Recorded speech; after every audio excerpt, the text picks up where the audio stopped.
সুপ্রিয় চাকরি প্রত্যাশী শিক্ষার্থীবৃন্দ, আশা করছি সবাই ভালো রয়েছেন। তো এখানে কম্পিউটার অপারেটরে 1টি পদ, প্রধান সহকারী এখানে 19টি পদ, উচ্চমান সহকারী এখানে 20টি পদ, 60 মুদ্রাক্ষরিক এখানে 20টি পদ, অফিস সহকারী কাম কম্পিউটার মুদ্রাক্ষরিক এখানে 22টি পদ এবং অফিস সহায়ক এখানে 22টি পদ সহ মোট 104টি পদে নতুন নিয়োগ বিজ্ঞপ্তি প্রকাশ করা হয়েছে। তো চলুন দেখে নেই কোন প্রতিষ্ঠান এই নিয়োগ বিজ্ঞপ্তি প্রকাশ করেছে এবং কি কি যোগ্যতায় আপনারা আবেদন করতে পারবেন। তো ভিডিওটি শুরু করার পূর্বে সবার কাছে রিকোয়েস্ট থাকবে, এই চ্যানেলে নতুন দর্শক হয়ে থাকলে এবং চাকরি সম্বলিত সকল তথ্য দ্রুত পেতে হলে অবশ্যই চ্যানেলটিতে সাবস্ক্রাইব করে পাশে বেল আইকনে ক্লিক করে অল ট্যাপ করে রাখবেন। আর ফেসবুক পেজ থেকে দেখে থাকলে অবশ্যই পেজটিতে ফলো করবেন। তো চলুন সার্কুলারটি দেখে নেই। গণপ্রজাতন্ত্রী বাংলাদেশ সরকার, কর কমিশনারের কার্যালয়, কর অঞ্চল 19, ঢাকা। তো এই সার্কুলার প্রকাশ করেছে 12 মে 2024 খ্রিস্টাব্দ।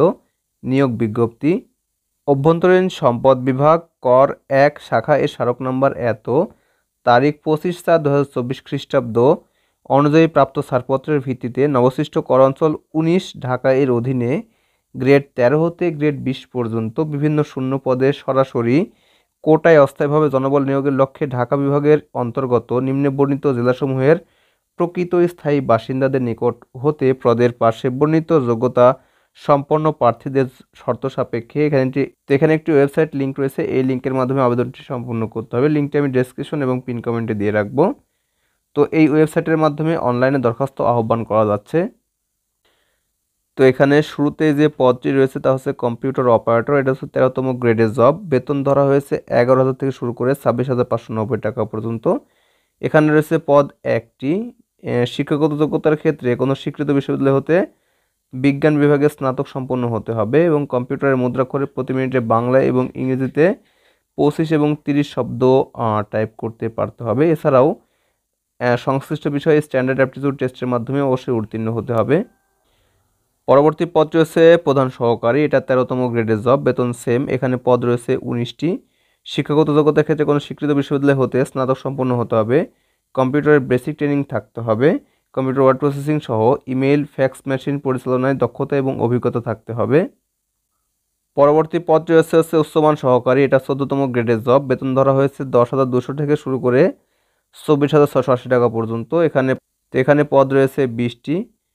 শিক্ষাগত যোগ্যতার ক্ষেত্রে কোনো স্বীকৃত বিশ্ববিদ্যালয় হতে স্নাতক সম্পন্ন হতে হবে। কম্পিউটারের বেসিক ট্রেনিং কোর্সে উত্তীর্ণ হতে হবে।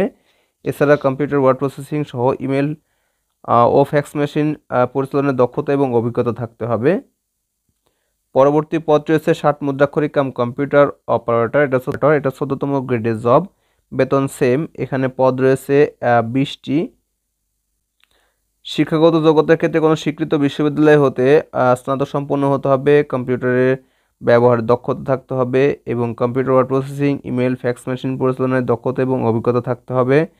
ষাটলিপির লিখনে সর্বনিম্ন গতি প্রতি মিনিটে বাংলায় 45 এবং ইংরেজিতে 70 শব্দ এবং কম্পিউটার মুদ্রাক্ষরে সর্বনিম্ন গতি প্রতি মিনিটে বাংলায় 25 এবং ইংরেজিতে 30 শব্দ টাইপ করতে পারতে হবে।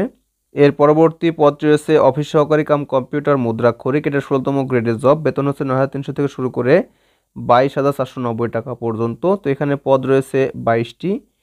এক্ষেত্রে কোনো বোর্ড হইতে এইচএসসি পাশে আপনারা আবেদন করতে পারবেন। এছাড়া কম্পিউটার ব্যবহারের দক্ষতা থাকতে হবে। এছাড়া word processing, email, fax machine পরিচালনার দক্ষতা এবং অভিজ্ঞতা থাকতে হবে। কম্পিউটার মুদ্রাক্ষরের সর্বনিম্ন গতি বাংলায় 20 এবং ইংরেজিতে 20 শব্দ টাইপ করতে জানতে হবে। সবশেষে রয়েছে অফিস সহায়ক। এটা হচ্ছে 20তম গ্রেডের জব। বেতন 8,250 থেকে শুরু করে 20,010 টাকা পর্যন্ত। এখানে পদ রয়েছে 22টি। এক্ষেত্রে আপনারা এসএসসি পাশে আবেদন করতে পারবেন। 1 থেকে 5 নম্বর পদের জন্য ঢাকা বিভাগের সকল জেলার প্রার্থীগণ আবেদন করতে পারবেন এবং শুধুমাত্র এই 6 নম্বর পদটির জন্য রাজবাড়ী, শরীয়তপুর জেলা ব্যতীত ঢাকা বিভাগের সকল জেলার প্রার্থীগণ আবেদন করতে পারবেন। তবে এতিম এবং শারীরিক প্রতিবন্ধীর কোটার প্রার্থী যারা রয়েছেন তারা সকল জেলার প্রার্থীগণে আবেদন করতে পারবেন। মানে ঢাকা জেলা যারা রয়েছেন সবাই আবেদন করতে পারবেন। বয়সসীমার ক্ষেত্রে 30 এপ্রিল 2024 খ্রিস্টাব্দ তারিখের মধ্যে যাদের বয়স 18 থেকে 30 তারা আবেদন করতে পারবেন। এছাড়া বীর মুক্তিযোদ্ধা, শহীদ মুক্তিযোদ্ধাদের পুত্র কন্যা বা নাতি নাতনি থাকলে তারা 18 থেকে 32 বছর পর্যন্ত আবেদন করতে পারবেন। ষাট মুদ্রাক্ষরিক কাম কম্পিউটার অপারেটর এবং অফিস সহকারী কাম কম্পিউটার মুদ্রাক্ষরিক পদের বিপরীতে কর বিভাগে কর্মরত প্রার্থীদের ক্ষেত্রে বয়সসীমা 40 বছর পর্যন্ত শিথিল করা হয়েছে। তো যেহেতু আবেদনটি অনলাইনে করতে হবে, তাই এই আবেদনের লিঙ্কটি ডেসক্রিপশনে দিয়ে রাখবো। এই লিঙ্কটিতে ক্লিক করলে আপনারা আবেদন শুরু করতে পারবেন। তো আবেদন শুরু হবে আগামী 16 মে 2024 খ্রিস্টাব্দ সকাল 10টা থেকে শুরু করে আবেদন শেষ হবে 30 মে 2024 খ্রিস্টাব্দ বিকাল 5টা পর্যন্ত। তো এই সময়ের মধ্যে আপনাদের আবেদন করতে হবে এবং 3 দিনের মধ্যে ফি পেমেন্ট করতে হবে। ফি এর ক্ষেত্রে 1 থেকে 5 নম্বর পদের জন্য 223 টাকা ধরা হয়েছে এবং 6 নম্বর পদের জন্য 112 টাকা পেমেন্ট করতে হবে। তো অবশ্যই আবেদন করার ঠিক 3 দিনের মধ্যে পেমেন্ট করবেন, নতুবা আপনাদের আবেদন গৃহীত হবে না। এবং তো আবেদন সম্পন্ন হলে অবশ্যই আপনারা আবেদন কপিটি প্রিন্ট করে রাখবেন, যাতে পরবর্তীতে পরীক্ষার তারিখ প্রকাশ করলে সেই আবেদন কপি থেকে ইউজার আইডি এবং পাসওয়ার্ড ব্যবহার করে অনায়াসে আপনারা অ্যাডমিট ডাউনলোড করতে পারবেন।